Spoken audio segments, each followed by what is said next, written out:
നമസ്കാരം സനോജി. നമസ്കാരം. നമ്മുടെ ശബരിമല സ്വർണ്ണക്കൊള്ള വിഷയത്തിൽ തത്വമയി ന്യൂസ് പറഞ്ഞിരുന്നത് പോലെ തന്നെ കാര്യങ്ങൾ നീങ്ങുകയാണ്. PS പ്രശാന്തിൻ്റെ നേതൃത്വത്തിലുണ്ടായിരുന്ന ഭരണസമിതിക്ക് വലിയ വീഴ്ച സംഭവിച്ചിട്ടുണ്ടെന്ന് സ്പെഷ്യൽ ഇൻവെസ്റ്റിഗേഷൻ ടീം അവരുടെ റിപ്പോർട്ട് സമർപ്പിച്ചിട്ടുണ്ട് കോടതി സമക്ഷം. ഈ വിഷയത്തെ സംബന്ധിച്ച് തത്വമയി ന്യൂസ് നിരവധി കാര്യങ്ങൾ പറഞ്ഞിട്ടുള്ളത് ഇനിയും പുറത്തു വരുവാൻ ബാക്കിയുണ്ട് അന്വേഷണ സംഘത്തിൻ്റെ പക്കൽ നിന്നും. ഇത്തരത്തിലുള്ളൊരു കാര്യങ്ങൾ സംഭവിക്കുമ്പോൾ തത്വമയി ന്യൂസിന് സത്യം പറഞ്ഞാൽ ഇവിടെ ആർക്കും അതിൽ സന്തോഷമൊന്നുമില്ല. കാരണം പോയിരിക്കുന്നത് അയ്യൻ്റെ സ്വർണ്ണമാണ്. നമുക്കാകെ സങ്കല്പിക്കുവാൻ കഴിയുന്നത് ചില സന്ദർഭങ്ങളിലെങ്കിലും അയ്യപ്പൻ തന്നെ നേരിട്ട് ഇടപെട്ട അന്വേഷണ സംഘത്തിനെ കൊണ്ട് ഇത് ചെയ്യിപ്പിക്കുന്നു. ഒരുപക്ഷെ മുരാരി ബാബുവിനുണ്ടായ അനുഭവത്തിൻ്റെ ഭയം പോലും അന്വേഷണ സംഘത്തെ പിടികൂടിയിട്ടുണ്ടോ എന്ന് സംശയിക്കേണ്ടിയിരിക്കുന്നു. അത്തരത്തിലല്ലേ കാര്യങ്ങൾ നീങ്ങുന്നത്? സനോജിക്ക് എന്ത് തോന്നുന്നു? തീർച്ചയായിട്ടും ഇപ്പോൾ താങ്കൾ ആമുഖത്തിൽ പറഞ്ഞ കാര്യം വളരെ സത്യമാണ്. ഈ വാർത്തകൾ, ശബരിമലയുമായി ബന്ധപ്പെട്ട വാർത്തകൾ, ഈ സ്വർണ്ണക്കൊള്ളയുമായി ബന്ധപ്പെട്ട വാർത്തകൾ ഒട്ടും സന്തോഷത്തോടെയല്ല നമ്മളിത് ലോകത്തെ അറിയിച്ചത്. ഒരു ഘട്ടത്തിൽ നമ്മൾ നിരന്തരം ഇത് സംബന്ധിച്ച വാർത്തകൾ പുറത്തുവിട്ടിരുന്നു. ഈ ഒരു ഘട്ടത്തിൽ ഈ അടുത്ത ഇടയ്ക്ക് പരിചയമുള്ള ഒരാളിനെ കണ്ടപ്പോൾ എന്നോട് ചോദിച്ചു, എന്തുപറ്റി തത്വമയി ഇപ്പോൾ ശബരിമല സ്വർണ്ണക്കൊള്ളയുമായി ബന്ധപ്പെട്ട വാർത്തകളൊക്കെ കൊടുക്കുന്നത് നിന്നോ, അതോ നിങ്ങളും മറ്റുള്ളവരുടെ കൂട്ടത്തിൽ കൂടി നിങ്ങൾക്കും ഇതിൻ്റെ വല്ല പങ്കും കിട്ടിയോ എന്നാണ് അദ്ദേഹം തമാശയ്ക്ക് എൻ്റെ അടുത്ത് ചോദിച്ചത്. ഒരു കാര്യം നമ്മൾ സത്യം പറയാം, ശബരിമലയെ മുൻനിർത്തി തുടങ്ങിയ ഒരു മാധ്യമമാണ്, വാർത്താ മാധ്യമമാണ് നമ്മുടെ തത്വമയി ചാനൽ. 2018 സെപ്റ്റംബർ 28, കാര്യം ഒരു അയ്യപ്പ ഭക്തനും മറക്കാത്ത ദിവസം, സുപ്രധാനമായ സുപ്രീം കോടതി വിധി വന്ന ദിവസമാണ് യുവതീ പ്രവേശനത്തെ സംബന്ധിച്ച്. അന്നാണ് തത്വമയി എന്ന ചാനൽ പിറവി കൊണ്ട് ജനനമെടുത്ത് ഈ ഭൂമിയിലേക്ക് വരുന്നത്. അപ്പോൾ അങ്ങനെ ഒരു ചാനൽ വരുന്നതിൻ്റെ ഉദ്ദേശം തന്നെ ശബരിമലയുടെ ആചാരത്തെയും അവിടുത്തെ വിശ്വാസത്തെയും സംരക്ഷിക്കുക എന്നുള്ള ഒരു ഉദ്ദേശത്തോടു കൂടി. ഒരുപക്ഷെ ഇന്ന് ശബരിമലയ്ക്ക് വേണ്ടി നിലകൊള്ളുന്ന ധർമ്മത്തിൻ്റെ പാതയിൽ സഞ്ചരിക്കുന്നു എന്ന് പറയുന്ന മറ്റ് സാറ്റലൈറ്റ് ചാനലുകൾ പറയുന്നതിന് മുമ്പ് തന്നെ ഞങ്ങൾ പറഞ്ഞ ആപ്തവാക്യമായിരുന്നു വിശ്വാസത്തിനൊപ്പം ധർമ്മത്തിനൊപ്പം അതുപോലെ ശബരിമലയ്ക്കൊപ്പം എന്ന ആപ്തവാക്യവുമായിട്ടാണ് തത്വമയി പിറന്നു വീണത്. നാളിതുവരെയും അതങ്ങനെ തന്നെയായിരുന്നു. അതുകൊണ്ട് തന്നെയാണ് ശബരിമലയെ ദോഷമായി ബാധിക്കുന്ന ഏതൊരു കാര്യത്തിനും മുൻപന്തിയിൽ നിൽക്കുന്നത്. അതിൻ്റെ ഫലമാണ് ശബരിമലയിൽ അപ്രഖ്യാപിതമായിട്ടാണെങ്കിലും തത്വമയിക്ക് നിലവിലൊരു വിലക്കുള്ളതും. ശബരിമല സന്നിധാനത്ത് നിന്നും ലൈവ് കൊടുക്കുന്നതിൽ തത്വമയിക്ക് ഒരു അപ്രഖ്യാപിത വിലക്ക് ഇപ്പോഴും തുടരുന്നുണ്ട്. അത് ഇതുവരെയും മാറിയിട്ടില്ല. പുതിയ മന്ത്രിസഭ വന്നു, ഏതായാലും ഇനി അത് മാറുമെന്ന് കരുതിയിരിക്കുകയാണ് നമ്മൾ. അത് മാറിയില്ലെങ്കിലും കുഴപ്പമൊന്നുമില്ല.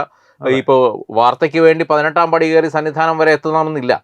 സ്വർണ്ണക്കൊള്ളയുടെ വാർത്ത ആദ്യം പുറത്തുവിടുന്നത് തത്വമയിയാണ്. അത് ഞങ്ങൾ 18-ാം പടി കയറി അവിടെ എത്തിയിട്ടല്ല, ന്യൂസ് ഡെസ്കിലേക്ക് ആ വാർത്ത വരികയായിരുന്നു. അതുകൊണ്ടാണ് പറയുന്നത്, സത്യത്തിന്റെ പാതയിലാണ് നമ്മളെങ്കിൽ ആ സത്യം നമ്മളെ തേടി വരിക തന്നെ കൊണ്ടുതരും. അതെ.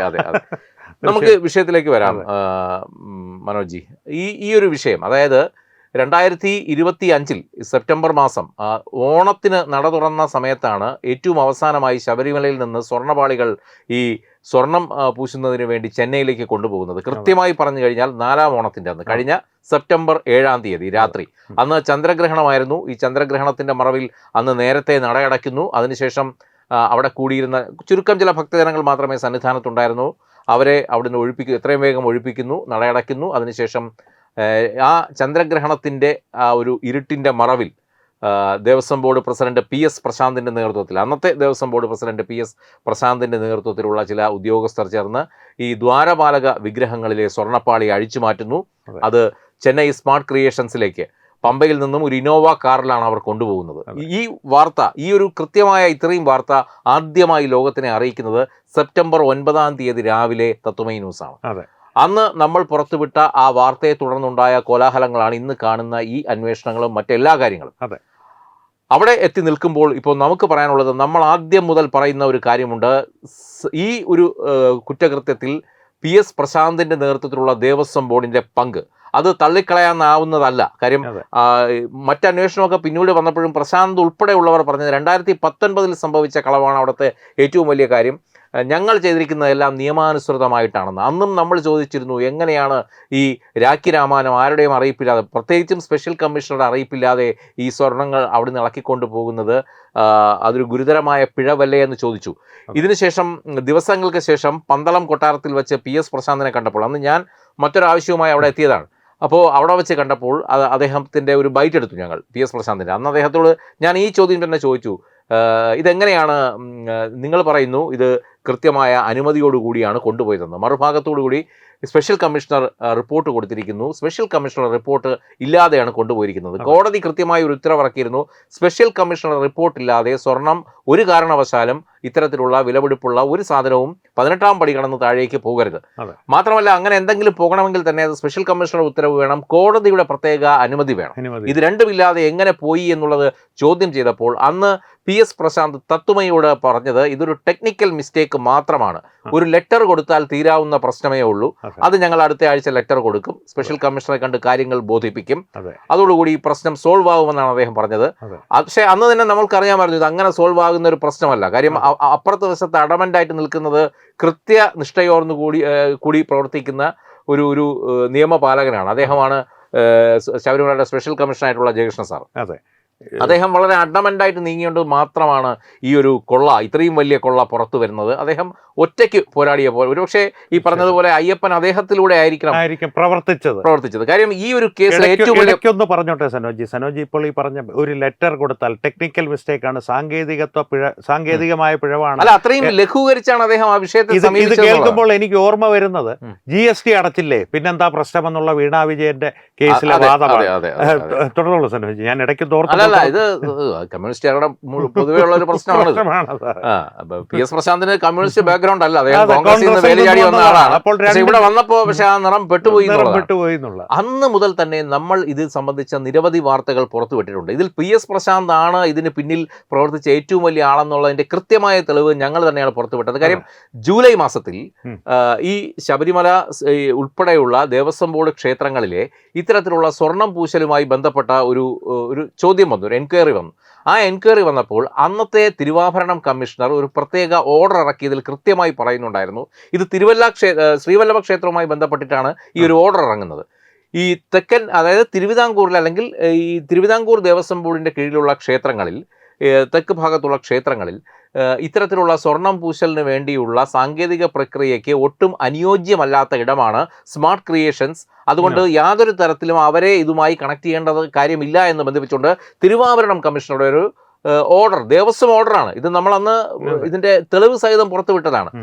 അത് കഴിഞ്ഞ് കൃത്യം 3 മാസം കഴിയുമ്പോൾ ഈ ജൂലൈയിൽ ഓർഡർ ഇറങ്ങുന്നു, 3 മാസമല്ല 2 മാസം, ജൂലൈയിൽ ഓർഡർ ഇറങ്ങുന്നു, ഓഗസ്റ്റ് സെപ്റ്റംബർ ആകുമ്പോഴേക്ക് ഇതേ ബോർഡിൽ ഉണ്ടായിരുന്ന പ്രസിഡന്റ് തന്നെ അവിടുത്തെ ബോർഡിലെ ചില അംഗങ്ങളും ബോർഡിലെ ചില ഉദ്യോഗസ്ഥരുമായി ചേർന്ന് ശബരിമലയിലെ സ്വർണ്ണപാളികൾ ഇറക്കി, ദ്വാരപാലകന്മാരുടെ സ്വർണ്ണപാളികൾ ഇറക്കി നേരെ കൊണ്ടുപോയത് സ്മാർട്ട് ക്രിയേഷൻസിലേക്കാണ്. പിന്നെ എന്തിനായിരുന്നു ഈ ഒരു ഓർഡർ എന്നുള്ളതായിരുന്നു ഞങ്ങൾ ചോദിച്ച ചോദ്യം. ആ ചോദ്യവും കൃത്യമായി കോടതി മുഖവിലക്കെടുത്തു എന്നാണ് അന്ന് നമുക്ക് മനസ്സിലായത്. ഇതേ ചോദ്യം കോടതിയും ചോദിച്ചു. അന്ന് മുതൽ പ്രശാന്ത് നിരീക്ഷണത്തിലായിരുന്നെങ്കിലും ഭരണം LDFന്റെ കയ്യിലായതുകൊണ്ടും ആസന്നമായ ഇലക്ഷൻ മുന്നിൽ നിൽക്കുന്നത് കൊണ്ടുമൊക്കെ പ്രശാന്തും കടകംപള്ളിയുമൊക്കെ ഇതിലെ വലിയ അവരെയൊക്കെ പുകമറ സൃഷ്ടിച്ചുകൊണ്ട് മാറ്റി നിർത്തപ്പെട്ടു. ഈ മെയിൻ കളികളിൽ നിന്ന് അവർ മാറ്റി നിർത്തപ്പെട്ടു. അന്നും നമ്മൾ വിരൽ ചൂണ്ടിയത്, തത്വമയി ലവലേശം ഭയമില്ലാതെ വിരൽ ചൂണ്ടിയ 2 വ്യക്തിത്വങ്ങളായിരുന്നു കടകംപള്ളി സുരേന്ദ്രനും PS പ്രശാന്തും. കാര്യം ഇവർക്ക് 2 പേർക്കും കൃത്യമായി അറിയാം അവിടെ നടന്ന ഓരോ കൊള്ളയുടെയും പിന്നിൽ ഇവരുടെ കരങ്ങളുണ്ട്. ചിരിക്കുന്ന ജോർജ് സാർമാരാണ് ഇവരെന്ന് അന്ന് നമ്മൾ പറഞ്ഞതാണ്. അത് കൃത്യമായി വന്നിരിക്കുകയാണ്. ഇപ്പോൾ അവസാനം SIT മാസങ്ങൾക്ക് ശേഷം റിപ്പോർട്ട് കൊടുക്കുമ്പോൾ അതിൽ വരുന്നു PS പ്രശാന്തിന്റെ നേതൃത്വത്തിലുള്ള ദേവസ്വം ബോർഡിൽ കളങ്കമുണ്ട്. അവരും 2019 അതേ പിഴവ് തന്നെയാണ് 2025 സംഭവിച്ചതെന്ന് കൃത്യമായി ഇന്ന് കോടതിക്ക് മുമ്പിൽ SITയുടെ റിപ്പോർട്ട് എത്തിയിരിക്കുന്നു. അപ്പോൾ തത്വമായി പറഞ്ഞ ഓരോ കാര്യങ്ങളും ശരിയാകുന്നതാണ്. ഞാൻ നേരത്തെ പറഞ്ഞു, ഒരാൾ ചോദിച്ച കാര്യം പറഞ്ഞു, നമ്മൾ എന്തുകൊണ്ട് മിണ്ടാതിരിക്കുന്നു എന്ന്. കാര്യം ഞങ്ങളെ കൊണ്ട് ചെയ്യാൻ പറ്റുന്നത് ആദ്യഘട്ടത്തിലെ ഇതിലെ കൃത്യമായ പിഴവുകൾ എന്താണെന്ന് ജനങ്ങളെ അറിയിക്കുകയായിരുന്നു, വാർത്തകൾ അറിയിക്കുക എന്നുള്ളതായിരുന്നു. അതിനുശേഷം ഇത് കോടതിയുടെ മുന്നിൽ ഇരിക്കുന്ന വിഷയമാണ്. പ്രത്യേകിച്ചും ഇത് ഒരു ഓപ്പൺ ഡോർ ചർച്ച പോലുമല്ല, ക്ലോസ് ഡോർ ചർച്ചയാണ് അല്ലെ. അത്തരത്തിൽ വളരെ രഹസ്യ സ്വഭാവമുള്ള ഒരു ഇതാണ്. ഇതിനിടയ്ക്ക് മാധ്യമങ്ങൾ മറ്റ് അഭ്യൂഹങ്ങൾ പരത്തരുതെന്ന് കോടതിയുടെ പ്രത്യേക നിർദ്ദേശമുണ്ടായിരുന്നു. കോടതി ഒരു നിയമ സംവിധാനത്തിന്റെ അടിസ്ഥാനത്തിൽ പോകുന്നത് കൊണ്ട് തന്നെ അത് പാലിക്കാനുള്ള ഒരു ബാധ്യസ്ഥത നമുക്കുണ്ട്. ആ ഒരു മാധ്യമധർമ്മം കൂടി പുലർത്തിക്കൊണ്ടാണ് ഞങ്ങൾ അധികമൊന്നും പിന്നീട് ഈ റിപ്പോർട്ട് ചെയ്യാത്തത്. പക്ഷേ എല്ലാ റിപ്പോർട്ടുകളും ഞങ്ങൾ കൃത്യമായി തന്നെ ഞങ്ങളുടെ ബാക്ക് സ്റ്റോറീസിലുണ്ട്. പലർക്കും കയറി നോക്കിയാൽ അറിയാം. നിരന്തരം തത്വമയി കാണുന്നവർക്ക് ഒരുപക്ഷെ ഇതൊക്കെ ആവർത്തന വിരസതയോ അനുഭവപ്പെട്ടേക്കും. കാര്യം ഇതൊക്കെ ഞാൻ മുമ്പും പറഞ്ഞതാണ്. പക്ഷേ കൃത്യമായി മനസ്സിലാക്കണം. ഇത് നമ്മൾ പറഞ്ഞ കാര്യങ്ങൾ തന്നെയാണ്. ഇതിൽ ഒരു കാര്യവും പുതിയതായി വരുന്നില്ല. അതെ, നമ്മൾ പറഞ്ഞ ഓരോ കാര്യവും അക്കമിട്ട് നിരത്തിക്കൊണ്ട് തന്നെയാണ്. ഇനി നമ്മൾ പറഞ്ഞ ചില കാര്യങ്ങൾ കൂടിയുണ്ട്, അതിനി വെളിപ്പെടേണ്ടതായിട്ടുണ്ട്. കേസിന്റെ വികസനം അനുസരിച്ച് പുറത്തു വരേണ്ടത്, പ്രത്യേകമായിട്ട് ഈ ദേവസ്വം ബോർഡ് പ്രസിഡന്റുമാരുടെ 3 പേരുടെയും പേര്, അത് പ്രത്യേകിച്ച് PS പ്രശാന്തിന്റെ പേര്. അത് മാത്രമല്ല ഈ പോറ്റി എന്ന് പറയുന്ന ആൾക്ക് കൃത്യമായി കടകംപള്ളി സുരേന്ദ്രനുമായി ഒരു വലിയ ബന്ധമാണുള്ളത്. പോറ്റിയുടെയും കടകംപള്ളി സുരേന്ദ്രന്റെയും ബന്ധത്തിൽ ഒരുപാട് ഇടപാടുകൾ നടന്നിട്ടുണ്ട്. ഒരുപക്ഷെ അതൊക്കെയാണ് പത്മകുമാറിന് കൃത്യമായി അറിയാവുന്നത്. പത്മകുമാറിനെ CPM ഭയക്കുന്നതും അതുകൊണ്ടാണ്. ഇപ്പോ നമുക്കറിയാമല്ലോ, ഒരു രക്തസാക്ഷി ഫണ്ട് ആരോപണം വന്നപ്പോ കുഞ്ഞികൃഷ്ണനെതിരെ ഒറ്റ രാത്രി കൊണ്ട് നടപടിയെടുത്ത പാർട്ടിയാണ് CPM. എന്നിട്ട് എന്തുകൊണ്ട് പത്മകുമാറിനെതിരെ ഇവർക്ക് നടപടിയെടുക്കാനാകുന്നില്ല? വെറും നഷ്ടപ്പെടുത്തുവാൻ തയ്യാറായിക്കൊണ്ട് കുഞ്ഞികൃഷ്ണനെതിരെ ഇത്രയും ശക്തമായിട്ട് നടപടിയെടുത്ത പാർട്ടിക്ക് എന്ത് പറ്റി? പത്മകുമാറിന്റെ മുമ്പിൽ മുട്ടിടിച്ചോ? ഇത്തരത്തിലുള്ള കടകംപള്ളി സുരേന്ദ്രനെ കുറിച്ചുള്ള എന്തെങ്കിലും ബോംബുകൾ, കൃത്യമായിട്ടുള്ള ഇടപാടുകളെ കുറിച്ചുള്ള ധാരണകൾ കാണുമെന്നുള്ളത് ഉറപ്പല്ല. ഈ പറഞ്ഞില്ലേ മനോജി, ഈ പറഞ്ഞ കാര്യങ്ങളെല്ലാം കടകംപള്ളി സുരേന്ദ്രൻ ഈ ഇലക്ഷന് തോക്കേണ്ടതായിരുന്നു. തോറ്റാലും മാത്രമേ ഈ സത്യങ്ങളെല്ലാം പുറത്തു വരികയുള്ളൂ. കാര്യം കടകംപള്ളി സുരേന്ദ്രൻ ഏതെങ്കിലും ഒരു ഘട്ടത്തിൽ ഇത് ജയിച്ചിരുന്നെങ്കിൽ, LDF ഭരണത്തിലേക്ക് വന്നിരുന്നെങ്കിൽ, ഇതൊക്കെ വീണ്ടും കുഴിച്ചു മൂടപ്പെടുമായിരുന്നു. ആ സത്യങ്ങൾ വരാതിരിക്കാൻ അദ്ദേഹം തോക്കുക എന്നുള്ളത് ദൈവനിശ്ചയമായിരുന്നു. അതിപ്പോ അങ്ങനെ തന്നെ വന്നിരിക്കുന്നു. അതിനനുസരിച്ച് ഇപ്പോൾ നിയമ സംവിധാനങ്ങൾ ഉണർന്ന് പ്രവർത്തിക്കുമ്പോൾ വീണ്ടും വെളിപ്പെടാൻ പോകുന്നത് അന്ന് കുഴിച്ചിട്ട പല സത്യങ്ങളുമാണ്. ഇതിൽ മറഞ്ഞിരിക്കുന്നവരൊക്കെ പുറത്തു വരും. PS പ്രശാന്ത്, കടകംപള്ളി സുരേന്ദ്രൻ അടക്കമുള്ളവർ പുറത്തു വരും. അവർ കൃത്യമായി ഈ അവിടെ നടന്ന വലിയ കൊള്ളയ്ക്ക് മറുപടി പറയേണ്ടി വരും.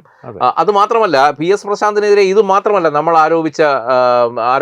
ഉന്നയിച്ച ആരോപണങ്ങൾ, പ്രത്യേകിച്ചും അവിടെ ശബരിമലയുമായി ബന്ധപ്പെട്ട് നടന്ന ഒട്ടനവധി പ്രവർത്തനങ്ങളെ അലങ്കോലമാക്കിയ ഒരു വ്യക്തിയായിരുന്നു PS പ്രശാന്ത്. പൊതുവെ അദ്ദേഹം ഒരു മണ്ഡലകാലം നല്ല രീതിയിൽ കൊണ്ടുപോയി എന്ന് വരുത്തി തീർക്കാൻ ശ്രമിച്ചു. അത് അപ്പുറത്ത് ശ്രീജിത്തിന്റെ മിടുക്കായിരുന്നു, പോലീസ് കോർഡിനേറ്റർ ആയിട്ടുള്ള ശ്രീജിത്തിന്റെ മിടുക്കായിരുന്നു. പക്ഷേ അതിന്റെ പിൻബലത്തിൽ കയ്യടി മേടിച്ചത് അത്രയും ഈ പ്രശാന്ത് ആയിരുന്നു. മാത്രമല്ല, അദ്ദേഹം നടത്തിയ വലിയ കൊള്ളകൾ ഇനി വരാനിരിക്കുന്നതേ ഉള്ളൂ. ശബരിമലയ്ക്ക് വേണ്ടി ഒരു ഭക്തൻ ഇനോവ കാർ കൊടുത്തപ്പോൾ ആ ഇനോവ കാർ പ്രസിഡന്റിന്റെ പേരിലാക്കി ഉപയോഗിച്ചുകൊണ്ടിരുന്നത് PS പ്രശാന്താണ്. അന്ന് ഇത് വാർത്താ സമ്മേളനത്തിൽ കൃത്യമായി അദ്ദേഹത്തെ ചോദ്യം ചെയ്തത് ഞാനാണ്, തത്വമയിയാണ്.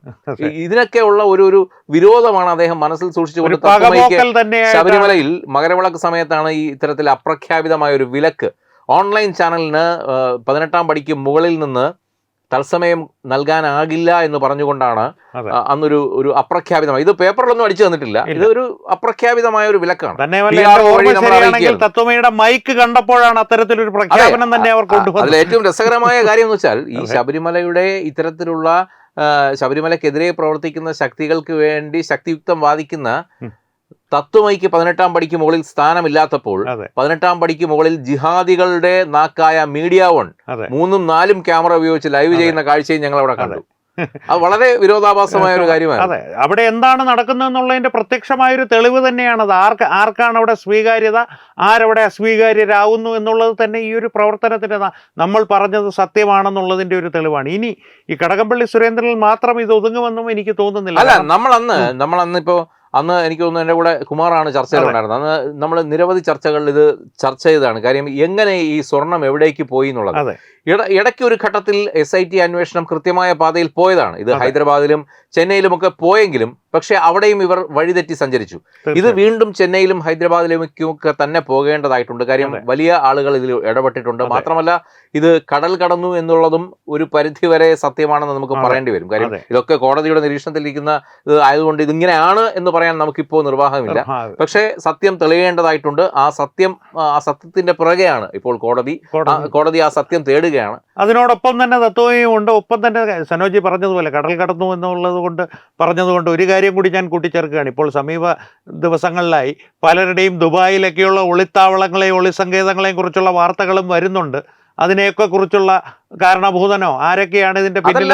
ശരിക്കും ഈ സ്വർണമൊക്കെ നയതന്ത്ര ബാഗേജ് വഴി കടന്നു എന്നുള്ളത് തന്നെയാണ് നമുക്ക് സ്ഥിരീകരിക്കാതെ പറയാൻ പറ്റുന്ന കാര്യങ്ങൾ. പക്ഷെ ഇതൊക്കെ അന്വേഷണത്തിലൂടെ വരേണ്ട കാര്യങ്ങളാണ്. എന്തായാലും BJPയിലെ 3 MLA മാർ ഇപ്പോൾ നിയമസഭയിലുണ്ട്. അവരുൾപ്പെടെയുള്ളവർ CBI അന്വേഷണത്തിന് വേണ്ടി മുറവിളി കൂട്ടുന്നുണ്ട്. അങ്ങനെ നടക്കുകയാണെങ്കിൽ ഒരുപക്ഷെ സത്യം വെളിപ്പെട്ടേക്കാം. പൂർണ്ണമായിട്ടുള്ള സത്യങ്ങൾ ജനങ്ങളുടെ മുൻപിൽ വന്നേക്കാം, കോടതിയുടെ മുൻപിലും എത്തിയേക്കാം. ഇപ്പോൾ മറ്റ് സാറ്റലൈറ്റ് ചാനലുകൾ അവകാശപ്പെടുന്നത് പോലെ, അല്ലെങ്കിൽ അവരുടെ ഒരു ക്രെഡിറ്റ് നേടിയെടുക്കാൻ പോലെ ഇതിന്റെ ക്രെഡിറ്റ് എല്ലാം തത്വമയിക്ക് വേണം എന്നല്ല. ഇത് കൊണ്ടുവന്നത് ഞങ്ങളാണ്, അത് സത്യം പുറത്തു ഇത് ആദ്യം പറഞ്ഞത് ഞങ്ങൾ തന്നെയാണ്. അതിന് ഇനി എത്ര കാലം കഴിഞ്ഞാലും അത് മാറ്റമില്ലാത്ത തീയതി കാര്യമാണ്. വെച്ചാണല്ലോ നമ്മൾ പറയുന്നത്. എന്ന് ഇത് നടന്നു, എന്ന് തത്വമയി ഈ വാർത്ത പുറത്തു വിട്ടു ആദ്യമായി. അത് മാത്രമല്ല, ആ സമയത്ത് കൃത്യമായി നമ്മളെ വിളിച്ച് അഭിനന്ദനം അറിയിക്കുകയും അല്ലെങ്കിൽ നേരിട്ട് പറയുകയൊക്കെ ചെയ്ത ഒട്ടനവധി ആൾക്കാരുണ്ട്. അപ്പോൾ വരുന്ന അന്വേഷണത്തിലും അത്തരത്തിൽ നമ്മൾ ഇതിന്റെ കൂടെ തന്നെ സഞ്ചരിക്കുന്നതായിരിക്കും. ഇതിന്റെ എന്ത് തന്നെയായാലും ഇതിന്റെ സത്യം ജനങ്ങളിലേക്ക് എത്താൻ തത്വമയി ഉണ്ടാവും. കാര്യം ഈ പറഞ്ഞതുപോലെ സ്വാമിയുടെ ഒരു ജിഹ്വയാണ് തത്വമയി, സ്വാമിയുടെ നാക്കാണ്.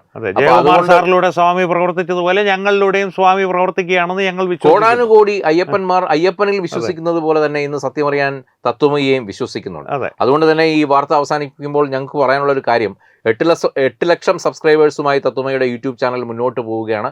മറ്റെല്ലാ പ്ലാറ്റ്ഫോമുകളിലും ഞങ്ങളുണ്ട്. ഞങ്ങളുടെ ചാനൽ കൃത്യമായി ഫോളോ ചെയ്യുക, സബ്സ്ക്രൈബ് ചെയ്യുക. വീഡിയോ നിങ്ങളുടെ പ്രിയപ്പെട്ടവരുമായിട്ടും സുഹൃത്തുക്കളുമായിട്ടും വേണ്ടപ്പെട്ടവരുമായിട്ടും ഷെയർ ചെയ്യാൻ ഇത്തരത്തിലുള്ള വാർത്തകൾ കൂടുതൽ ആളുകളിലേക്ക് എത്തുക എന്നുള്ളതും ഒരു ധർമ്മമാണ്. ദേശീയതയ്ക്കൊപ്പമുള്ള ഈ ഒരു പ്രയാണത്തിൽ നിങ്ങൾക്കും പങ്കാളികളാകാമെന്നും മാത്രം പറഞ്ഞുകൊണ്ട് നിർത്തുന്നു. നന്ദി സനോജി, നമസ്കാരം.